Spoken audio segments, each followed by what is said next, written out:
चलिए बात करते हैं प्रदूषण की। देखिए जो ये निबंध है, इस साल जो निबंध है वो मोस्ट इंपॉर्टेंट है प्रदूषण के लिए, चाहे वो 10th हो चाहे वो 12th हो, दोनों की दोनों इस चीज़ को देख लीजिएगा। प्रदूषण का जो निबंध है ये इंपॉर्टेंट है और हर साल कई बार आया हुआ भी है। अगर हम बात करें पर्यावरण प्रदूषण के जो आता है, जो निबंध आता है वो आ सकता है कि प्रदूषण की समस्या के बारे में बताइए, या निबंध हो सकता है पर्यावरण प्रदूषण कारण और निवारण बताइए, पर्यावरण सुरक्षा के बारे में बताइए, या पर्यावरण संरक्षण के बारे में बताइए, या फिर निबंध की जो हेडलाइन हो सकती है वो हो सकती है प्रदूषण की समस्या और समाधान बताइए, या फिर पर्यावरण पर स्वास्थ्य का क्या प्रभाव पड़ा है, वृक्ष की रक्षा के लिए पर्यावरण प्रदूषित कैसे होते जा रहा है, इन सब वगैरह वगैरह, जल प्रदूषण, ध्वनि प्रदूषण, इन सब चीज़ों के बारे में, या प्रदूषण मानव के लिए अभिश्राप है इसके बारे में बताइए, या फिर प्रदूषण मतलब प्रदूषण से रिलेटेड कुछ भी आ जाए तो आप लगभग इस तरीके का निबंध लिख सकते हैं जैसा मैं आपको बताने जा रहा हूं। सबसे पहले आप लोगों को डालनी है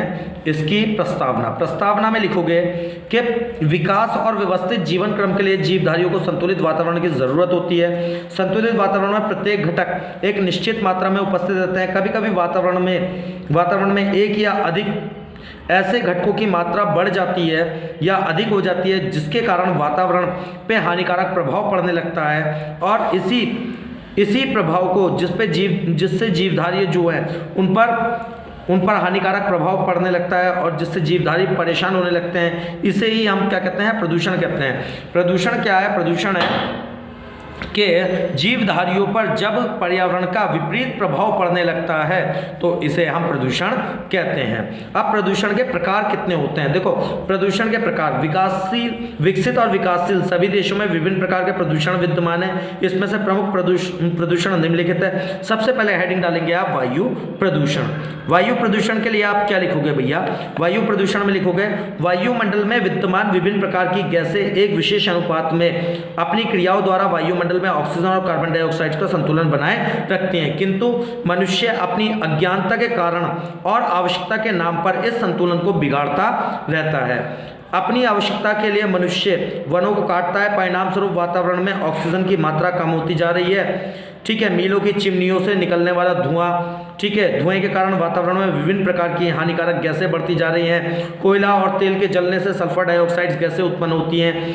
यह गैसें वायुमंडल में पहुंचकर वर्षा या नमी के साथ घुलकर धरती पर पहुंचती है और गंधक का अम्ल बनाती हैं, जिसे आप कहते हो, क्या नाम है, एसिड रेन। ठीक है, यह नसिका में जलन पैदा करती है। नसिका मतलब नाक में जलन पैदा करती है और फेफड़ों को प्रभावित करती हैं। इतना ही नहीं, इसमें वस्त्र, धातु और प्राचीन इमारतों को भी नुकसान पहुंचाती हैं। वायु प्रदूषण, इसके अलावा वायु प्रदूषण किससे होता है? वायु प्रदूषण होता है बच्चों कि जब आपकी कार है, मोटरसाइकिल है, यानी कि जो आपके व्हीकल्स हैं, पेट्रोल, डीजल, ईंधन, इन सब के जलने से भी वायु प्रदूषण होता है। वायु का प्रदूषण बहुत सारी उससे होता है। ठीक है, ये आप जानते ही हो वायु प्रदूषण। अब इसके बाद आता है जल प्रदूषण। भाई जल प्रदूषण क्या होता है? जब जल के अंदर हानिकारक पदार्थ घुलने लगते हैं तो इसे जल प्रदूषण कहते हैं। सभी जीवधारियों के लिए जल बहुत महत्वपूर्ण और आवश्यक है। जल प्रदूषण, ठीक है, जब हम कह रहे थे कि सभी जीवधारियों के जल महत्वपूर्ण आवश्यक है। पौधे अपने भोजन जल में घुली हुई अवस्था से ही प्राप्त करते हैं। जल में अनेक प्रकार के खनिज तत्व, अकार्बनिक पदार्थ तथा गैसें घुली रहती हैं। यदि जल में इन पदार्थों की मात्रा असंतुलित हो जाती है तो जल प्रदूषित होकर हानिकारक हो जाता है। जल प्रदूषण होता किससे है भैया? होता किससे है जल प्रदूषण? देश में अनेक प्रकार की पीने के पानी निकट बहने वाली नदियों से लिया जाता है। दुर्भाग्य से हम इन्हीं नदियों में मीलों का कचरा, मलमूत्र आदि प्रवाहित करते हैं। इसके फलस्वरूप हमारे देश में अधिकांश नदियों का जल प्रदूषित होते जा रहा है। इसके अलावा अब जल प्रदूषण कैसे होता है? जल प्रदूषण होता है भैया, आप लोग क्या करते हो कि जल के अंदर जितने हमारे सीवेज हैं, जितने हमारे नाले हैं, नाले हैं, ये गंदे नालों को ज़्यादातर सबका पानी किसमें, उसमें डाल दिया जाता है, नदियों में डाल दिया जाता है बिना उसका ट्रीटमेंट करे।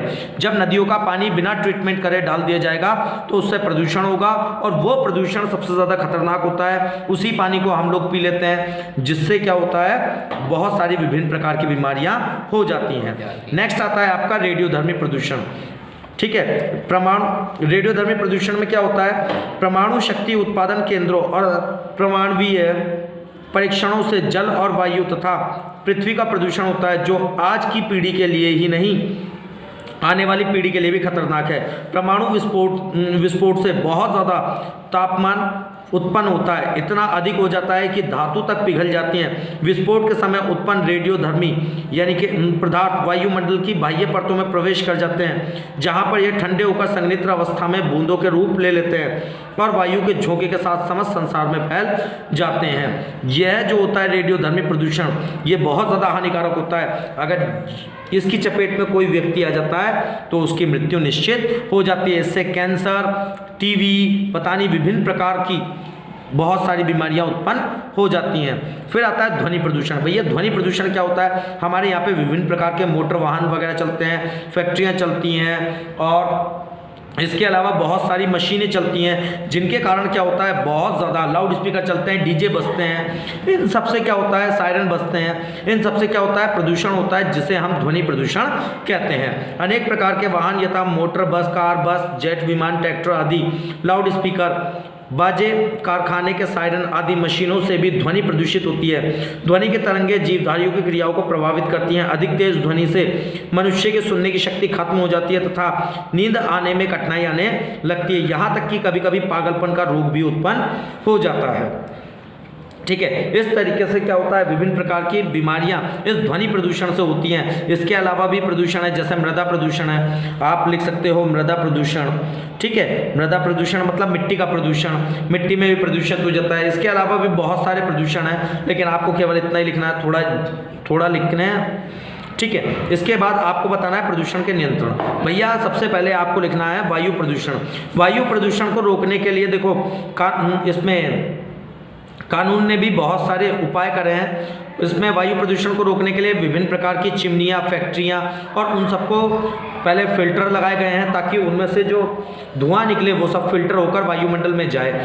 ठीक, लेकिन फिर भी क्या इसके बहुत सारे परिणाम सामने आ रहे हैं। इसके अलावा सरकारी और गैर सरकारी दोनों चीज़ें प्रयास कर रही हैं। प्रदूषण, फिर जल प्रदूषण को रोकने के उपाय। जल प्रदूषण को गवर्नमेंट ने कहा है कि जितना भी आपका जो नालों में नालियों से पानी जाता है उसका ट्रीटमेंट किया जाए, अर्थात उसे साफ सुथरा करा जाए और फिर जाके नालों में नदियों में बहाया जाए, जिससे कि नदियों का पानी प्रदूषित ना हो। इसके अलावा औद्योगिक कचरे के लिए मानक निर्धारित किए गए हैं। ठीक है, और बताया गया है कि उद्योग में के लिए ज़रूरी है। इसके अलावा उद्योग के कारण उत्पन्न होने वाले प्रदूषण को रोकने के लिए भारत सरकार ने महत्वपूर्ण निर्णय लिए हैं। नए उद्योग को लाइसेंस तभी दिए जाएंगे जब वो कचरे का निरस्तीकरण करेंगे और इसको पर्यावरण विशेषज्ञों की स्वीकृति प्राप्त करनी होगी। इसी प्रकार धुएं और अन्य प्रदूषण के सुनिश्चित ढंग से निष्कासन उनकी व्यवस्था का दायित्व लेना होगा। वनों की अनियंत्रित कटाई को रोकने के लिए कहा गया है, उसके लिए कठोर कानून बनाए गए हैं। विभिन्न प्रकार में नए नए वन क्षेत्र लगाए जा रहे हैं, वृक्षारोपण किया जा रहा है। सरकार ने बहुत सारी चीज़ों में कहा है कि ज़्यादा से ज़्यादा पेड़ लगाए जाएं, जहाँ पे ज़्यादा वर्षा नहीं होती है वहाँ पे ज़्यादा पेड़ लगाए जाएं, उन्हें सींचे जाए, उनकी देखभाल करी जाए। सरकार ने इसके अलावा कहा है कि जितने भी क्षेत्र हैं उन सब क्षेत्रों में क्या लगाया जाए, वन लगाए जाएं, जितने सड़क के किनारे पेड़ पौधे लगाए जाएं, ताकि वातावरण ज़्यादा से ज़्यादा संतुलित हो सके। अगर वातावरण संतुलित होगा, फिर गवर्नमेंट ने कहा है कि आपको वाटर हार्वेस्टिंग सिस्टम्स लगाना चाहिए। वाटर हार्वेस्टिंग सिस्टम्स क्या होता है? वाटर हार्वेस्टिंग सिस्टम्स होता है कि वर्षा का जो पानी है वो ज़मीन के अंदर इकट्ठा हो जाए, इससे ठीक है, और उसका जो पानी है उसे भी गंदा होने से रोका जाए। ठीक, अब बात करते हैं उपसंहार की। सरकार प्रदूषण को रोकने के लिए पर्याप्त सजग है। पर्यावरण के प्रति जागरूक से ही हम भविष्य में अधिक अच्छा और स्वस्थ जीवन जी सकेंगे और आने वाली पीढ़ी प्रदूषण तथा अभिषेक उससे मुक्ति कर सकेंगे। अतः सरकार के साथ साथ हम सभी प्रकार भी यह पुनीत कर्तव्य बना सकेंगे कि प्रदूषण मुक्त पर्यावरण तैयार करने की दिशा में हम जागरूक रहें।